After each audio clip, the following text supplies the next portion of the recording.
Richard, you're first up tonight. When I worked in a shoe shop, my boss was called Mr. Clog.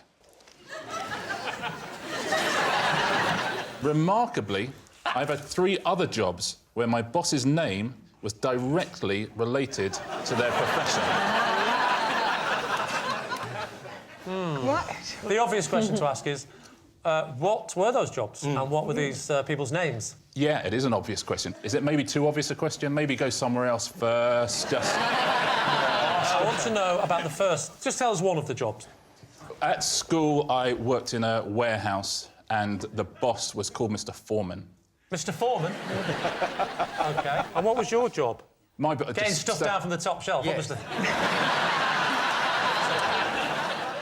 How would you rate Foreman as a boss? If he was suspicious, would he grill you? Foreman? Yeah, listen.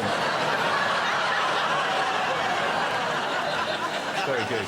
Okay. Why did you have so many jobs? Did you keep getting sacked? No further questions. What were the other 2 jobs? Yeah, what was the other jobs? I worked in... Do you remember the predecessor to Iceland, which was B-Jam? Yeah. My supervisor was called John Frost. Frost, B-Jam. You can see why B-Jam didn't last, because people will go, why don't they just call it honey? Your final job was? Well, it was my first ever job in television. And that was? It was a researcher on a computer games programme. OK, and your boss was called? My boss is called Tony Verrill. What does Verrill mean? In relation to what do you mean? It's a surname, but his initials were TV.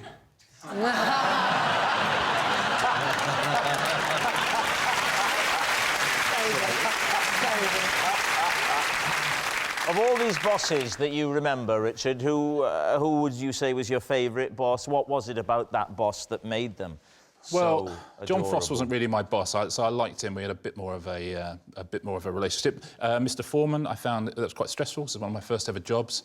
And Tony Verrill still works in the industry, so I will not be passing comment. Tony Verrill still works in the industry. I've never come across him. Yeah, I've not come across Tony Have you come Verrill. across him, David? Yeah, I think I've worked with Tony.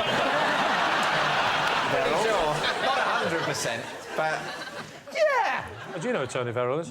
No. Tony Verrill? No, never heard of him. It's weird that none of us 3 have heard of Tony Verrill, and yet all you 3 have heard of Tony Verrill. Catherine hasn't. Catherine has or hasn't? I haven't, but it rings a bell. Oh, so you... What do you think, truth or lie? Truth or lie? Well, the thing is, I think you're almost certainly sort of geeky enough to keep a record of that sort of thing, and it's the type of thing that would amuse you and you'd remember at the time. On the other hand, it's also the type of thing that you could quickly construct to be clever. It's a challenging one. What do you think? Lie?